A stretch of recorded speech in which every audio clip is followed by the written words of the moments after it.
Today is October 27th. Welcome to Big Book Daily. My name is Rob. I am an alcoholic. It is a thrill, honor, and joy to be here with you today as we journey through the Big Book of Alcoholics Anonymous and the 12 Steps and 12 Traditions. Today at the Big Book, we're going to continue our journey, begin our journey of Chapter 8, Two Wives. We'll be reading the first half of page 104. Now, the 12 and 12, we're going to continue tradition number 1 by reading the first half of page 130. And of course, we will read today's 24 hours a day and daily reflection. So with that, I hope you all are doing well this morning, my friends. Once again, we've been given another set of 24 hours. And that is always a good thing. New opportunity, new start, a chance to work this program, to right our wrongs, make our amends, whatever that might look like. We've got another opportunity to put everything into effect. And that's always exciting. So with that, let's get to the good stuff.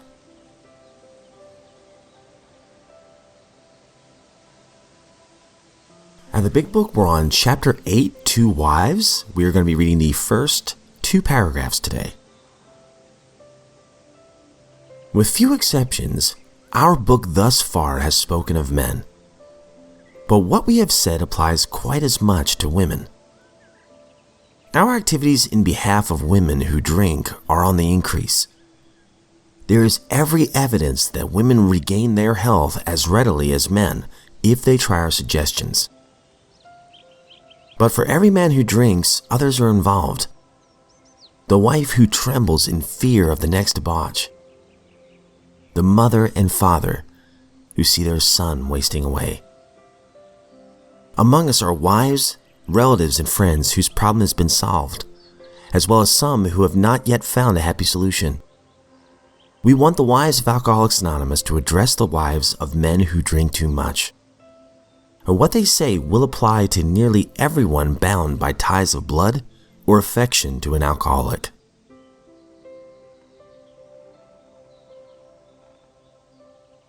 Out of the 12 and 12, we're on Tradition 1. Our common welfare should come first. Personal recovery depends upon AA unity. First half of page 130. To many minds, all this liberty for individuals spells sheer anarchy. Every newcomer, every friend who looks at AA for the first time is greatly puzzled. They see liberty verging on license, yet they recognize at once that AA has an irresistible strength of purpose and action. How, they ask, can such a crowd of anarchists function at all? How can they possibly place their common welfare first? What in heaven's name holds them together?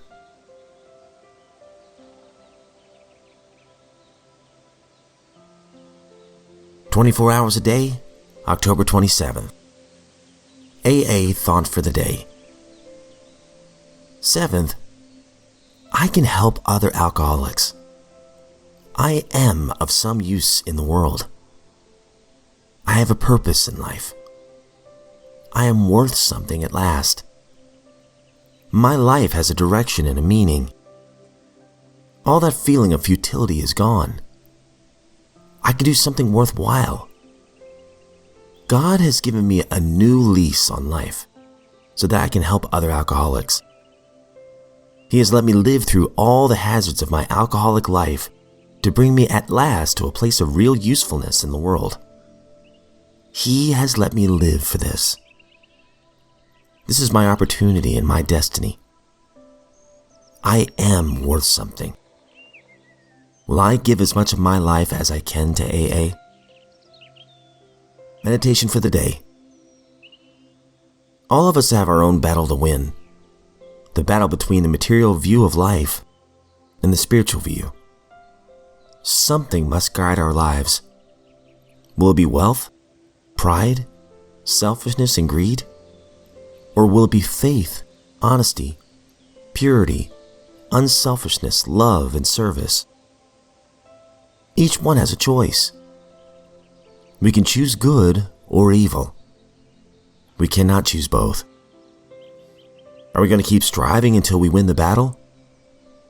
If we win the victory, we can believe that God in His heaven will rejoice.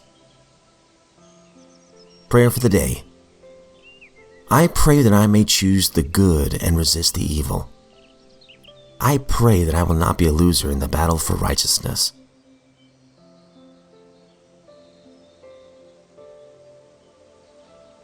Daily Reflection, October 27th.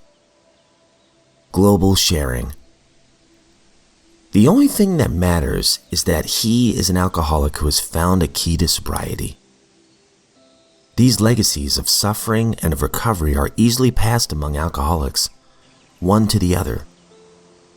This is our gift from God, and its bestowal upon others like us is the one aim that today animates AAs all around the globe. 12 Steps and 12 Traditions, page 151. The strength of Alcoholics Anonymous lies in the desire of each member and of each group around the world to share with other alcoholics their suffering and the steps taken to gain and maintain recovery.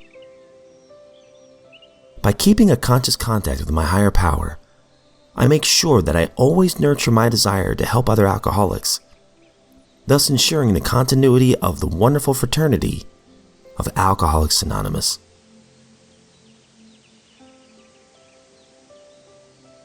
All right, my friends, that concludes today's reading. Some short stuff today, but great stuff as always. I love the 24 hours a day reading today because I've often thought about this, Why am I sober? When I see so many other good people that are still in the throes of alcoholism, I don't know, but I can tell you this, because I'm sober, I have a new lease on life. As the reading says here, my life has direction and meaning. I have a purpose. All that feeling of futility is gone. I can do something worthwhile. And I love this next line. God has given me a new lease on life. Why? So that I can help other alcoholics. He has let me live through all the hazards of my alcoholic life to bring me at last to a place of real usefulness in the world. I've said it many times. I used to hate the mistakes I made, and I used to hate myself for making those mistakes. But I didn't realize that the God of my understanding was using those mistakes to give me a unique strength to help others, because I can empathize with people who were on the verge of destroying their life because of the throes of alcoholism. Been there, I've done that. And now I can help them out, just like somebody once helped me out. Maybe guide them through the big book, or just be there for them to listen. Maybe to take them to a meeting, whatever that might look like for me. I have that opportunity now. And the funny thing is, by helping another person out, it's like putting a down payment on my sobriety. It helps me. But I no longer look at my past with shame and guilt. Most of the time I look at it and I go, wow, God is so good. And I love this last line. I am worth something. And you, my friend, are worth something as well. If you are sober today, you're a miracle. And if you're not sober today, you're still a miracle because you're alive and you have the opportunity to change for the better. Why not take that first step towards change? Whatever that might look like for you. So with that, my friends, if we are given another set of 24 hours, I sincerely look forward to seeing you right back here tomorrow.